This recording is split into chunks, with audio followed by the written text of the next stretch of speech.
आती हूँ। मुझे अकेली छोड़कर कहाँ जाती हूँ? छोड़ ना, अभी आती हूँ।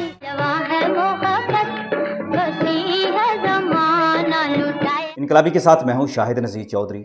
दोस्तों, आज के वीलॉग में मलका तरन्नुम नूरजहां की शख्सियत का एक नया रूप और एक ऐसा रूप आपको दिखाने लगा हूं। आप में से बहुत सारे वो लोग जो मलका तरन्नुम नूरजहां की शख्सियत को पसंद करते हैं, उनके गानों को सराहते हैं, उनके गाने सुनते हैं और उन्हें मालूम है मलका तरन्नुम नूरजहां पाकिस्तान की कितनी कद्दावर शख्सियत थी और उनका क्या पाकिस्तान की फिल्म इंडस्ट्री की तरक्की में किरदार था। पाकिस्तान में मौसीकी के मैदान में मलका तरन्नुम नूरजहां ने जो खिदमात अंजाम दी थी और पाकिस्तान में मलका तरन्नुम नूरजहां का जो मुकाम है, उसके हवाले से मैं आपको उनकी ज़िंदगी का, उनकी शख्सियत का एक ऐसा रूप दिखाने लगा हूं। आपको भी मलका तरन्नुम नूरजहां का ये रूप देखकर यकीनन बहुत खुशी होगी कि मलका तरन्नुम नूरजहां वो शख्सियत हैं जिन्होंने पाकिस्तान से पहले ही गायकी के मैदान के अलावा अदाकारी के मैदान में बहुत बड़ा काम किया था और तकरीबन 36 के करीब हिंदी फिल्मों में काम किया था। यानी पाकिस्तान बनने से पहले वो इंडिया की सुपरस्टार एक्ट्रेस भी थी और प्लेबैक सिंगर भी थी। कहाँ जा रही हो?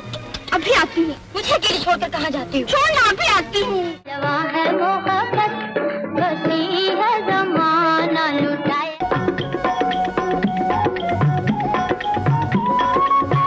उस वक्त उन्होंने इतने गाने नहीं गाए, लेकिन उनके गाने हमेशा एक मुकाम रखते थे। लेकिन इसके बावजूद उनकी अदाकारी का जो म्यार था वो गानों से हटकर भी सराहा जाता था। और इन गानों के ख़ास तौर पर मलका तरन्नुम नूरजहां पर, जहां शमशाद बेगम के गाने फिल्माए जाते थे, खुद मलका तरन्नुम नूरजहां पर उनके गाए हुए गाने भी फिल्माए जाते थे। और मलका तरन्नुम नूरजहां उन गानों के अंदर अपनी शख्सियत का एक नया जोबन लेकर आया करती थी। उनकी अदाकारी का ये कमाल था कि उस दौर में जितनी भी सुपरहिट अदाकाराएँ थीं, मसलन देविका रानी थीं, परी चेहरा नसीम बेगम जो कि दिलीप कुमार साहब की सासू माँ रही हैं, और इसके अलावा अदाकारा नरगिस और सुरैया, ये ऐसी अदाकाराएँ थी, सुपरस्टार थी और सबसे ज़्यादा बिकने वाली जो अदाकाराएँ थी स्क्रीन पर, जिनको देखकर लोग फिल्में देखा करते थे, उनमें ही मलका तरन्नुम नूरजहां का भी नाम था।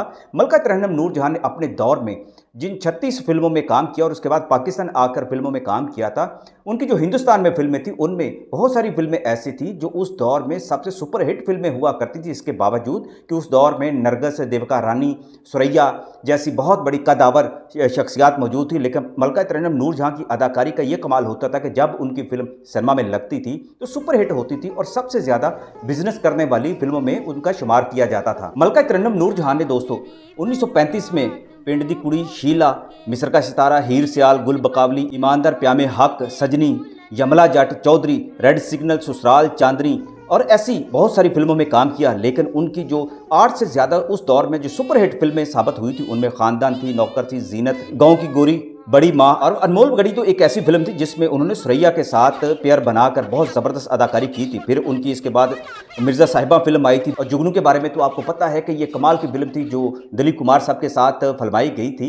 और पार्टीशन के दौरान जब मलका तरन्नुम नूरजहां इस फिल्म को बनाने के बाद पाकिस्तान आ गई, तो उसके बाद ये फिल्म रिलीज़ हुई थी। ये इंडिया में भी रिलीज़ हुई, उसके बाद पाकिस्तान में भी इसके कुछ जो है शाहकार जो है दिखाए गए थे, लेकिन जो सबसे ज़्यादा इसने जो बिज़नेस किया था वो इंडिया में ही किया था। पाकिस्तान आने के बाद मलका तरन्नुम नूरजहां ने 1951 में 95 में काम किया था और ये बड़ी सुपरहिट फिल्म हुई थी उस दौर में भी।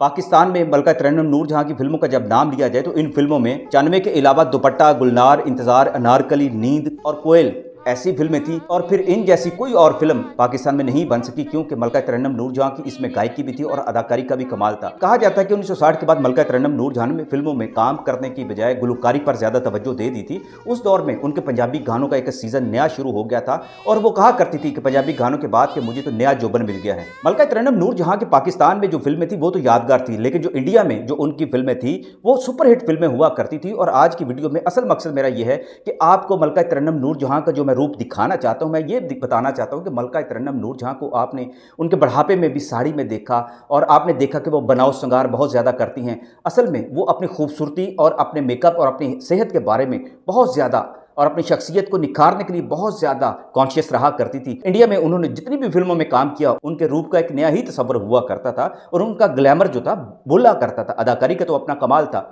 आज की वीडियो के आखिर में मैं आपको वो क्लिप दिखाने लगा हूँ मुख्तलिफ फिल्मों के जो मैडम नूरजहां ने इंडिया की जो हिंदी फिल्मों में काम किया था, उनके क्लिप आपको इसलिए दिखाना मकसूद है कि आप देखें मलका तरन्नुम नूरजहां की जवानी का वो रूप और वो उनकी शख्सियत का तासुर कि वो कैसी लगा करती थी जब वो हिंदी फिल्मों में काम किया करती थी। ये उनके जवानी का ज़माना था। तकरीबन 20-21 साल की उम्र तक उन्होंने हिंदी फिल्मों में जो काम किया था, वो काम उनकी इन फिल्मों के अंदर ख़ास तौर पर नज़र आया था, जिनके गाने भी मैं क्लिप की सूरत में और चंक्स की सूरत में आपको दिखा रहा हूँ। कुछ उनके डायलॉग भी हैं ताकि आपको अंदाज़ा हो कि मैडम ने जब फिल्मों में काम शुरू किया था बतौर अदाकारा, वो कैसे बोला करती थी, उनके डायलॉग की डिलीवरी क्या हुआ करती थी, उनके तासुर क्या हुआ करता था, एक्सप्रेशन क्या हुआ करते थे, और गानों में उनकी खूबसूरती कैसे बोला करती थी, उनके एक्सप्रेशन कैसे हुआ करते थे। मैडम नूरजहां की जवानी का ये दौर देखकर यकीनन आपको भी बहुत अच्छा लगेगा। कहाँ जा रही हो?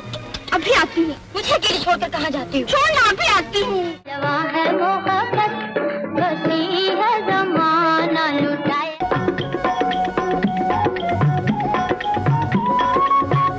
आजा मेरी बर्बाद मोहब्बत के, मेरे बचपन के साथ ही मुझे भूल न जाना।